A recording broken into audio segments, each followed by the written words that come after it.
말씀은 한 구절입니다. 같이 우리 한 목소리로 합독하도록 하겠습니다.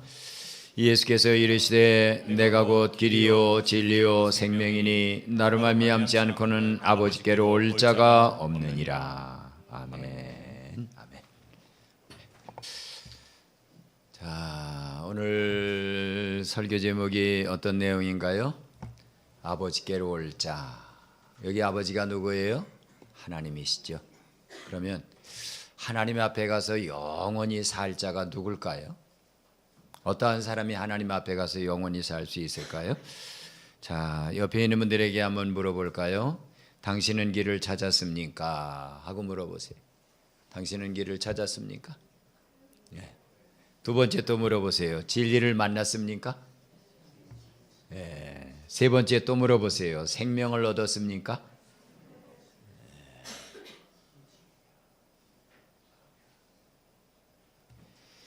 여러분 정말 길을 찾았습니까? 예, 진리를 만났습니까? 생명도 얻었습니까? 정말입니까? 예. 옛날 서울에서 부산까지 가는 길은 아주 먼 길이었죠. 서울 마장동에서 버스를 타고 부산에 도착하면 15시간이 걸렸어요. 15시간. 그러다가 1968년 2월 1일 경부고속도로를 착공합니다. 그리고 2년 5개월 만인 1970년 7월 7일 왕복 4차로의 경부고속도로가 완성됩니다. 그렇게 완성되고 나니까 서울에서 부산 거리가 15시간에서 4시간에서 4시간 반 이렇게 줄어들었어요. 그러던 부산 가는 길이 그것도 많이 걸린다 해서 더 고속으로 빨리 가자 해서 만든 게 뭐예요? KTX. KTX 라고 하는 고속철도가 코리아 트레인 익스프레스 해서 KTX죠. 완공됨으로 서울역에서 딱 타면 2시간 반에 부산에 떨어집니다. 광명에서 타면 2시간 15분. 15시간 걸리던 길을 2시간 15분 만에 딱 부산에 데려다 줍니다. 이게 바로 길이에요. 길이 없으면 아무리 좋은 차를 가지고 있다고 해도 갈 수 없어요. 길은 모든 사람들이 자신이 원하는 목적지에 가기 위해 반드시 이용해야 되는 곳이 바로 길입니다. 하늘의 비행기도 아무렇게나 날아가는 게 아니에요. 하늘의 비행기가 가는 길을 뭐라고 얘기합니까? 하늘길이라고 얘기하죠. 그리고 배가 다니는 이 바다에 아무데로나 가는 거 아니에요.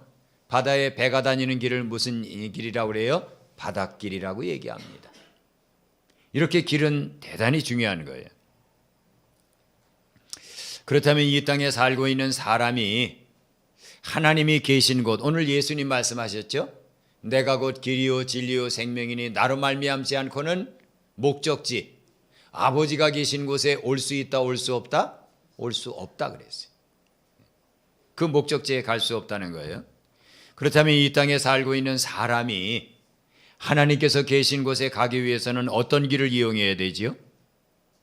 버스를 타고 가능한 길입니까? 아니면 초고속 열차 KTX를 타고 달려가면 하나님 보좌에 갈 수 있을까요? 아니면 우주 스페이스라고 하는 로켓을 타고 달려가면 하나님의 보좌에 다다를 수 있습니까? 그것은 불가능합니다. 왜냐하면 하나님의 나라는 물질계를 초월해 있는 영적 세계이기 때문입니다. 그런데 사람은 원래 에덴 동산에서 편안한 삶을 살다가 에덴 동산에 있는 생명과를 따먹고 죽지 않는, 쇠하지 않는 생명을 누리면서 살다가 스르르 에덴 동산에서 잠이 들고 그리고 그가 깨어나면 하나님의 보좌 앞에 가서 영생을 살 수 있는 존재로 지음을 받은 그러한 피조물입니다. 그런데 이러한 놀라운 특권, 이러한 놀라운 선물, 이걸 사람은 잊어버리고 말죠. 선악과를 따먹고 에덴 동산을 쫓겨난 날부터 사람은 하나님의 보좌가 있는 하나님 앞에 가는 길을 상실해버리고 말았어요. 그러나 사람의 육체 안에 있는 영혼은 본향을 찾는 습관이 있습니다. 자신이 낳은 영혼의 본향을 찾아가고자 하는 간절한 욕망이 있어서 사람들은 그 방향을 잘못 잡아서 우상을 섬기기도 했지만 사람 안에는 본향을 찾는 영혼의 부르짖음을 가지고 있습니다. 다 같이 고백해 봅니다. 나는, 나의 영혼은 본향을 찾는 부르짖음이 있다. 바로 그 부르짖음이 있기 때문에 오늘 여러분 이 자리에 와 앉아 계신 게 아닙니까? 그러나 누구도 그 길을 찾을 수 없어요. 왜 그러죠? 분명히 우리의 영혼은 내 본향을 향해 가야 된다라고 하는 것을 알고 있는데 그 길을 우리가 스스로 찾아갈 수 없어요. 왜 그런지 아세요? 그것은 바로 죄라고 하는 백내장이 우리 영혼의 눈을 완전히 덮어버렸기 때문입니다. 아무리 좋은 차가 있으면 뭐합니까? 아무리 좋은 길이 있으면 뭐합니까? 보지 못하는데 갈 수 없잖아요. 그게 바로 죄를 지은 사람의 모습이에요. 사람은 죄의 눈이 멀어 사망의 종으로 사단의 심부름꾼이 되어 살아가는 우리 모두가 되어버리고 말았어요. 예수님께서 사람이 되신 이유는 단순히 십자가에 죽기 위해서가 아니고요. 맹인이 된 우리 모두의 눈을 열어서 하나님 나라가는 길을 보고 그 길을 따라오게 하심이 위함이에요. 그러기에 예수님은 자신을 이 세상에서 하나님 나라에 갈 수 있게 안내해 줄 수 있는 유일한 길, 에고 에이미 헤 호도스, I am the way. 하나님께서 하나님이 계신 보좌에 어떤 죄인이라도 불구하고 그 죄인이 하나님의 보좌 앞에 가서 영원히 살 수 있게 하기 위해 예수님께서 우리를 위해 길을 열어주시도록 이 땅에 보낸 유일한 분이 바로 예수님이라는 사실입니다. 하나님께서 계신 하나님 나라에 갈 수 있는 유일한 통로가 되심을 분명히 선언한 말씀이죠. 누구라도 예수님의 속죄 희생을 통해 예비된 구원의 길을 통하지 않고는 하나님 나라에 다다를 수 없습니다. 그래서 예수님은 내가 곧 길이요 내가 곧 진리요 내가 곧 생명이다. 나로 말미암지 않고는 아버지께 다다를 수 없다. 누구도 거기에 올 수 없다는 거예요. 그렇다면 여러분, 예수님께서 걸어가신 길이 어떤 길이죠? 예수님이 그러셨잖아요. 내가 길이야. 나를 따라오면 아버지 앞에 올 수 있어. 근데 예수님께서 걸어가신 그 길이 여러분 어떤 길입니까? 자가용을 타고 콧노래를 불러가면서 흥얼거리면서 걸어가면 하나님의 보좌 앞에 다다라는 길인가요? 예수님은 우리에게 이렇게 말씀을 하셨어요. 좁은 문으로 들어가라. 멸망으로 인도하는 문은 크고 그 길이 넓어 그리로 들어가는 자가 많고. 이 땅에서 사람들은 다 길을 걸어가고 있다는 거예요. 그런데 많은 사람들은 아주 넓고 편한 길로 걸어가고 있다는 거예요. 근데 그 길의 끄트머리에는 디스트랙션, 멸망이 있다는 거예요. 파멸이 있다는 거예요. 그 길로 많은 사람이 걸어가고 있다는 거예요. 그 길이 그 문은 크고 그 길이 넓어 그리로 들어가는 자가 많고. 다 같이 고백합니다. 생명으로 인도하는 문은 좁고 길이 협착하여 찾는 자가 적음이라. 그렇죠. 생명으로 인도하는 문은 좁아요. 그리고 그 문을 통해서 들어갔는데 길도 좁아요. 그런데 그 좁은 문을 통해서 좁은 길로 쭉 갔더니 그 끄트머리에 생명 되시는 하나님 아버지가 앉아 계시는 그 보좌 앞으로 우리를 인도해 가더라는 거예요. 또 예수님은 제자들에게 그렇게 말씀하셨죠. 누구든지입니다. 누구든지 나를 따라오려거든 자기를 부인하고 자기 십자가를 지고 나를 따를 것이니라. 누구든지 제 목숨을 구원하고자 하면 잃을 것이요 누구든지 나를 위하여 제 목숨을 잃으면 구원하리라. 예수님께서 걸어가신 길이 어떤 길이냐? 편안하고 안락한 길이 아니라 십자가를 지고 나를 부인하면서 따라가는 그 길이라는 거예요. 그러면 우리가 해답이 나온 겁니다. 하나님이 계신 그 보좌 앞에 우리가 가서 영생을 누리기 위해서는 예수님께서 걸어가신 그 좁은 길, 자기를 부인하고 자기 십자가를 지고 따라가야만 하나님이 계신 그 앞에 우리가 다다를 수 있다는 거예요. 많은 그리스도인들은 그렇게 생각하지 않습니다. 예수님 믿는 이유가 뭡니까? 그 축복받으려고요? 예수님 믿는 이유가 뭡니까? 건강하게 살라고요? 예수님 믿는 이유가 뭡니까? 떵떵거리며 살라고요? 예수님이라는 이름은 있지만 실상 그 사람은 넓은 길을 걸어가고 있는 사람이에요. 십자가를 져본 경험이 없습니다. 자기를 부인해 본 경험도 없습니다. 그러면서도 내 일생의 마지막에는 하나님의 보좌 앞에 내가 다다를 줄로 착각을 하고 살아갑니다. 예수님은 두 번째로 나만이 진리라고 그랬어요. 에고에이미 헤알레테이야. 예수님은 거짓의 아비 마귀에게 속아 진리를 상실한 사람들에게 참 진리를 가지고 살게 하시기 위해 사람으로 이 땅에 오셨습니다.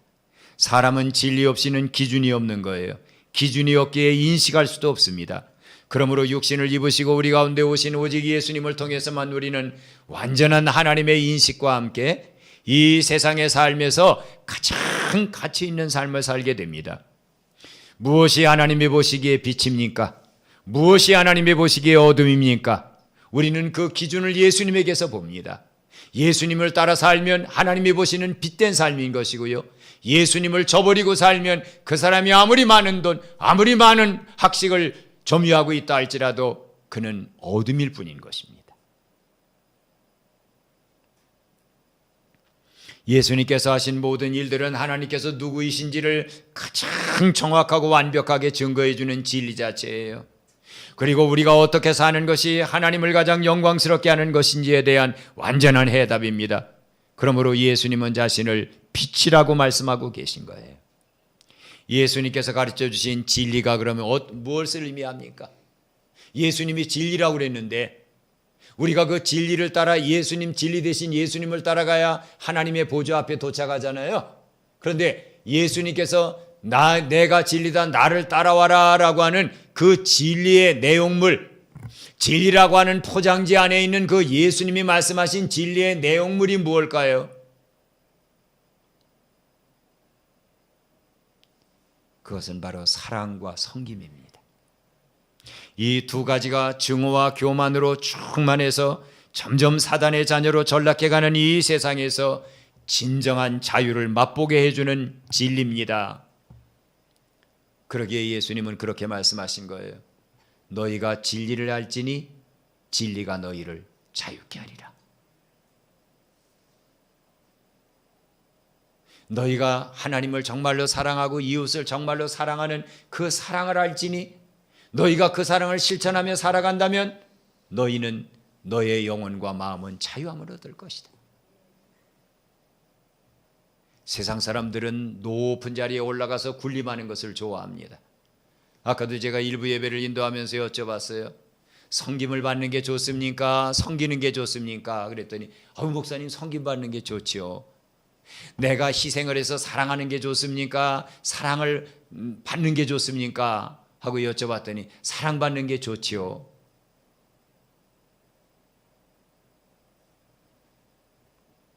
그러나 예수님이 말씀하신 진리는 섬김입니다. 사도들은 예수님께서 마지막 만찬을 나눠주시면서 이 떡을 갖다 먹어라, 이 떡은 내 몸이다, 이 포도주를 갖다 마셔라, 이 포도주잔은 내 피다 하고 얘기할 때 그들은 관심이 없었어요. 예수님을 둘러싸고 앉아서 그들이 한 일이 뭔지 압니까? 예수님은 지금 죽음을 얘기하고 있는데 그들은 둘러앉아서 누가 높으냐 하고 다투고 있었어요. 그들은 진리이신 예수님을 앞에 놓고도 진리가 뭔지를 모르고 있었던 겁니다. 예수님은 또 말씀하셨어요. 에고에이미 헤조에 나만이 참 생명이라는 말입니다. 예수님은 자신만이 참 생명이라고 말씀하십니다. 사람은 생명 없이 살 수 없습니다. 그러나 이 생명은 단순히 살아가는 그냥 먹고 버팅기는 그런 생명이 아닙니다. 하나님처럼 영원히 사는 생명입니다. 또한 하나님처럼 빛 가운데 살 수 있도록 힘을 주는 하나님의 마음이요 하나님의 성품입니다. 사람이 아무리 흔들어도 실족하지 않게 우리를 일으켜주는 생명입니다. 사단이 아무리 온갖 것을 가지고 괴롭혀도 죽지 않게 우리를 다시 살려내는 생명입니다. 우리 안에 있는 죄가 종종 우리를 깊은 나락으로 끌고 내려가 절망을 하게 하고 좌절하게 만들고 그리고 우리를 떨어뜨립니다. 그렇다 할지라도 하나님의 긍휼히 여겨주시는 용서를 인해 우리를 다시 일으켜주는 바로 그 생명입니다.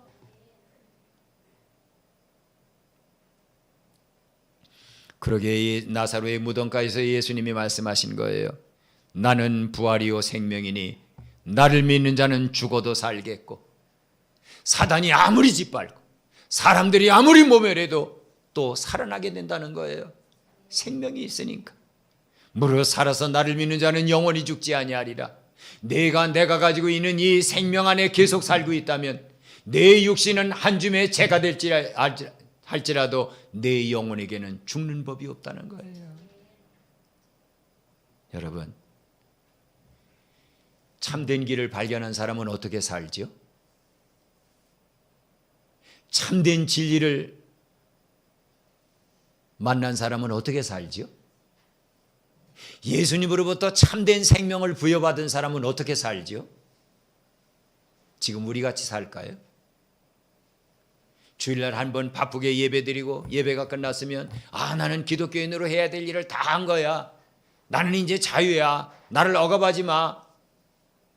그리고 우리가 할 수 있는 마음대로 내 시간을 막 쓰고 내가 갖고 있는 물질은 내 거야. 누구도 가져갈 수 없어. 내 마음대로 물질을 막 쓰고 살면서 그래도 우리의 마지막 목표는 하나님의 보좌 앞이라고 우리가 얘기할 수 있을까요? 여러분, 착각하면 안 되는 게 있습니다. 구원은 반드시 믿음으로만 받는 겁니다. 그러나 그 뒤에 하나님의 보좌 앞에 가서 우리가 영생을 누리는 것은 우리가 주님 같은 삶을 살았을 때에 얻는 선물입니다. 예를 들면 아이가 이 세상에 태어나는 것은 전혀 자신의 공로라고는 하나도 없습니다. 빚쟁이를 잉태한 분도 어머니입니다. 태 속에서 그 아이를 키운 것도 어머니입니다. 그러나 그 아이가 이 땅에 태어나서 사람답게 살기 위해서는 그 아이가 인간다운 도덕과 윤리를 배워가며 그 삶을 따라갈 때 사람답게 사는 것입니다. 예수님 말씀하셨어요. 나더러 주여 주여 하는 자마다 다 하나님 나라에 들어가지 못한다. 하늘에 계신 내 아버지의 뜻대로 하는 자라야 들어가리라 그랬어요. 우리나라에 조선시대 선교 초기에 복음을 들고 온 많은 선교사들이 있었죠. 그들의 모습은 한결같았어요. 깔끔하게 와이셔츠를 입고 넥타이를 매고 그리고 양복을 딱 입고 그리고 여자들은 투피스를 입고 그리고 그들은 전도지를 들고 다니면서 전도를 했습니다. 이게 보통 선교사들의 모습이었어요. 그러나 이런 모든 특권을 내려놓고 당시 조선 사람들과 같은 생활 방식으로 생활을 하면서 복음을 전한 선교사가 있었습니다. 그녀의 이름은 엘리사벳 조아난 쉐핑이라고 하는 그분이에요. 그런데 그는 조선 땅에 선교사로 발을 딛자마자 자기의 이름을 바꿔버렸습니다. 한국식 이름이 누구냐? 서서평이라고 하는 이름으로 바꿨어요. 그를 많은 사람은 조선의 테레사라고 부릅니다. 가장 낮고 소외된 이들을 위해 그는 광주로 내려갑니다. 그리고 그는 광주에서 22년의 삶을 불태웁니다. 그는 독일계 미국인이었어요. 그는 독일에서 태어났지만 1880년 독일에서 태어났지만 어린 시절 그 어머니는 그녀를 버린 채 다른 곳으로 가버립니다. 그는 선택을 했어요. 내가 독일에서 살기는 어렵겠구나. 그리고 그는 미국으로 이민을 떠납니다. 미국에 이민을 떠난 그는 미국에 가서 열심히 간호학을 공부합니다. 그리고 간호학교를 졸업하고 간호사의 자격증을 땁니다. 그런데 간호학교를 다니는 중에 그는 예수님을 만나게 됩니다. 그리고 그는 간호학교를 다녀가면서 기도를 했어요. 예수님, 제게 이 간호사가 되게 간호 공부를 하시게 하시는데 하나님, 제가 이 간호학 공부를 끝내고 간호사가 되면 하나님, 제게 기대하시는 바가 뭡니까? 그때의 성령님이 그녀의 마음속에서 얘기합니다. 세계에서 제일 못 사는 나라, 제일 소망 없는 나라, 제일 가난한 나라로 너는 가라. 그게 어느 나라인지 몰랐어. 그러다가 그는 기도하는 중에 사람을 만나게 되고 소개를 받은 나라가 바로 대한민국 조선입니다. 그는 망설이지 않았어. 즉시 그는 배를 타고 그 머나먼 길을 항해하고 그는 조선 땅에 와서 광주로 내려갑니다. 조선 땅에 도착하자마자 그는 자신의 이름을 서서평으로 바꾸고, 그리고 선교사들은 광주에서도 같이 모여서 살면서 서양식 생활을 위해서 집을 짓고 그들은 같이 모여서 선교관에 모여서 생활을 했습니다. 그러나 그는 그렇게 하지 않았어요. 서양식 복장을 다 벗어버리고 한복, 그 서민의 한복 한 벌을 입고 고무신을 신고 머리는 뒤로 묶고 한국 사람들과 똑같은 모습으로 자기를 바꿨습니다. 그는 전염병과 굶주림에 신음하는 광주 지역에서 간호사로 원신하며 오늘날 광주 기독병원, 이일성경학교, 지금은 장신대, 한일장신대입니다. 한일장신대학교를 세워 여성교육과 의료 전도에 열성을 다했어요. 그 당시에 천대받던 여성들에게 이름도 없었으니까요. 이름을 지어줬고요. 그리고 한글을 가르쳤고, 중요한 것은 버려진 고아아이들 14명을 자기의 아들로 삼아서 14명을 양육해 가면서 그는 인생의 삶을 살았습니다. 그녀는 이렇게 말했습니다. 여러분, 내일은 없습니다. 오늘 우리가 사랑해야 될 사람들은 바로 지금 우리 곁에 있는 사람들입니다. 그렇게 헌신을 다하던 서서평 선교사는 1934년 과로와 영양실조로 눕게 됩니다. 그리고 숨을 헐떡이고 있었어요. 사람들이 그녀의 집에 도착했을 때 사람들은 너무나도 깜짝 놀랐습니다. 강냉이 가루 2대, 대박 알죠? 강냉이 가루 2개, 그리고 동전 몇 개, 그리고 반 조각이 나 있는 담요 조각 하나가 그의 소유의 전부였어요. 왜 담요가 반 조각이 된지 아세요? 길거리에서 벌벌 떨고 있는 거린에게 자기가 덮고 자는 그 담요를 가위로 반 조각을 쪼개서 그 거린에게 주고 그는 반 조각 담요를 덮고 그 초라한 초가집에서 그의 일생의 마지막을 보내고 있었어요. 그가 발을 닦아준 나병 환자들이 몰려옵니다. 14명의 아이들이 둘러서서 눈물을 펑펑 흘립니다. 그때 그녀는 얘기했어요. 얘들아, 이 엄마가 죽거든. 엄마의 시신을 해부용으로 기증해 주거라. 그 얘기를 마치고 서서평 선교사는 숨을 거두며 그렇게 고백을 했습니다. 얘들아, 천국에서 만나자. 하나님, 나는 아주 행복합니다.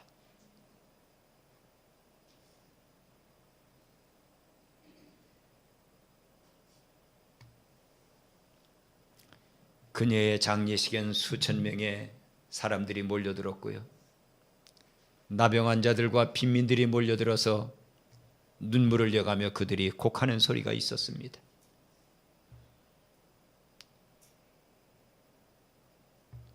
눈빛의 색깔도 틀린 사람, 머리칼의 색깔도 틀린 사람, 깡마른 모습으로 누워서 초가집에서 마지막 숨을 거둔 그 사람,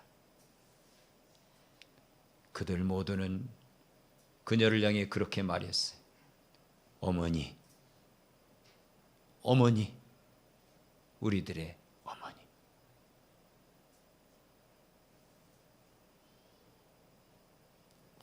여러분, 십자가는 목에 걸고 다니는 목걸이가 아닙니다. 오늘 예수님이 말씀하셨어요. 너희가 내 아버지 앞에 오고 싶으냐? 내가 길이야, 내가 진리야, 내가 생명이야. 나를 따라와. 여러분, 예수님은 우리가 구경하고 잊어버릴 분이 아닙니다. 예수님은 우리가 감동받고 그리고는 떨쳐버릴 분도 아닙니다. 예수님은 우리가 따라가야 될 분입니다. 왜냐하면 그 길을 따라가야 그 끄트머리에 아버지가 계시거든요. 그 진리를 따라 살아야 그 끄트머리에 하나님이 계시거든요. 그 생명을 내가 나눠주고 살아야 생명의 원천이신 하나님이 그 끝에 계시거든요.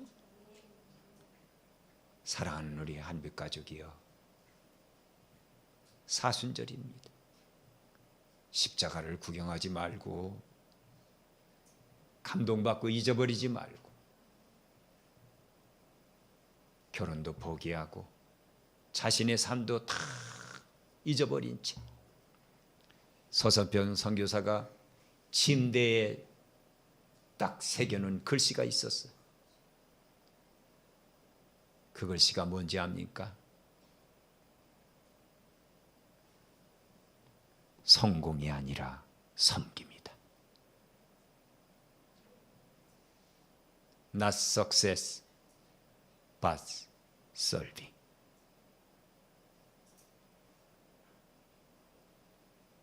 성공이 아니다. 나는 예수님처럼 섬기겠다. 그러한 예수님의 길이요 진리요 생명 되신 예수님의 뒤를 따라간 그 길을 우리도 따라가는 저와 우리 한빛 공동체가 되기를 예수님의 이름으로 축원합니다. 380장 같이 부릅니다.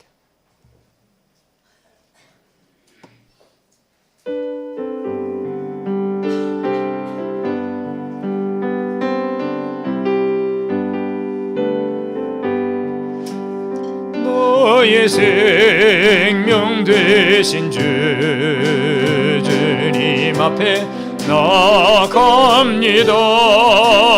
죄에 흘린 보혈로 정케 하사 받아 주소서.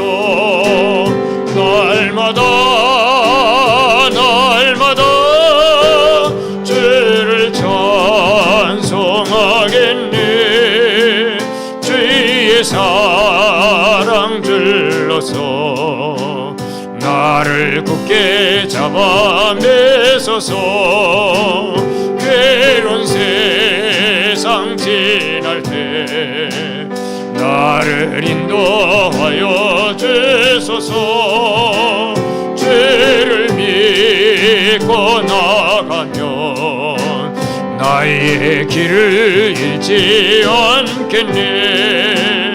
날마다 주를 찬송하겠네. 주의 사랑 들러서 나를 굳게 잡아 매소서. 세상 살아갈 때에 주를 더욱 사랑합니다. 밝고 빛난 천국에 나의 영혼 들어가겠네. 날마다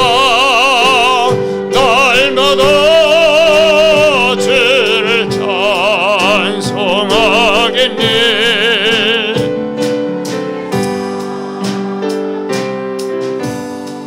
세상 살아갈 때에 주를 더욱 사랑합니다.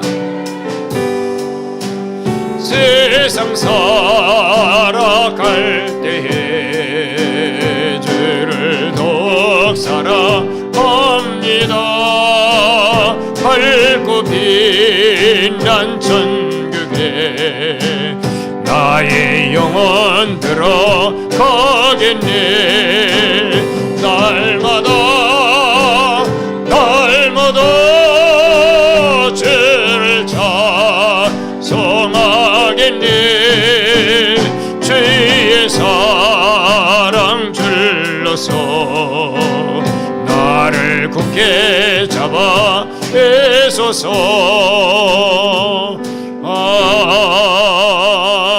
아멘. 반주에 맞춰서 예수님 걸어가신 길, 예수님이 가지고 가신 참 진리, 보여주신 진리, 예수님이 우리에게 나눠주신 생명, 주님, 저도 그 길을 따라가겠습니다. 아버지의 보좌 앞에 제 영혼 도착하게 해주세요. 주님 한번 부르고 3분 여간 같이 동성으로 기도합니다. 주님 한번 부르고 기도합니다. 주님, 내가 곧 길이요 진리요 생명이다. 나로 말미암지 않고는 아버지께로 올 자가 없느니라. 아버지께로 올 자가 없느니라. 아버지 하나님, 우리의 영혼이 하나님 앞에 갈 수 있기 위해, 하나님 앞에서 영원히 살기 위해 길 대신 예수님을 따라가야 됩니다. 진리 대신 예수님을 따라가야 됩니다. 생명이신 예수님처럼 생명을 나눠주며 살아야 됩니다. 아버지 하나님, 외국인이면서도 우리의 앞에서 예수님의 길과 진리와 생명 되시니 보여준 믿음의 선배들이 있지 않습니까? 하나님, 서서평 선교사님이 걸어간 아름다운 길, 그리고 그 삶의 끄트머리에서 나는 아주 행복합니다. 나는 아주 행복합니다. 아버지 하나님, 그 고백을 남길 수 있습니다.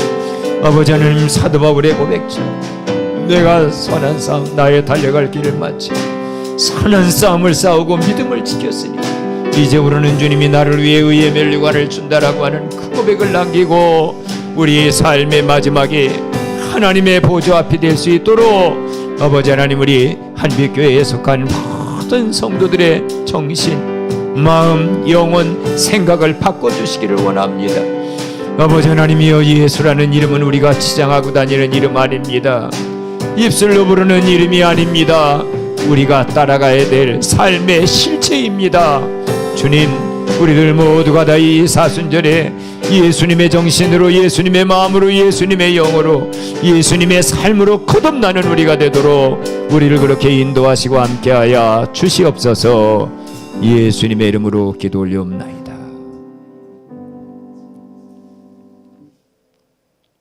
이제는 내가 걸어간 길, 내가 보여준 진리, 내가 나누어진 생명을 따라서 너도 쫓아오라고. 그리하면 아버지에게 오게 될 것이라. 참된 길, 참된 진리, 참된 생명이 되신 우리 주 예수 그리스도의 은혜와 우리가 어떤 길을 따라 어떤 진리를 품고 무엇을 나눠주며 살아가야 될지를 아들을 통해 우리에게 확실하게 보여주신 하나님의 사랑과 오늘도 우리에게 정신 차려, 예수란 이름이 내 입술에 머물 이름이 아니야. 예수란 이름은 내 삶의 고백이 돼야 된다고. 우리를 교훈하시며 가르치시고 천국으로 이끌어 가시는 성령 하나님의 교통감화하심이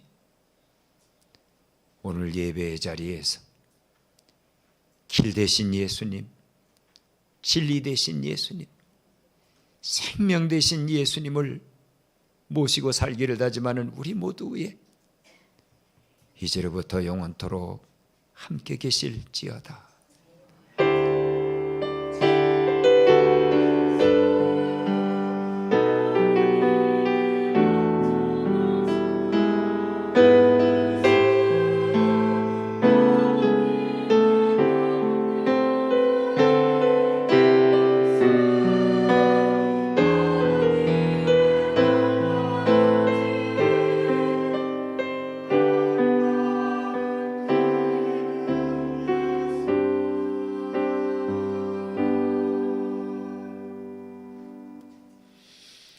아멘. 예배를 마칩니다.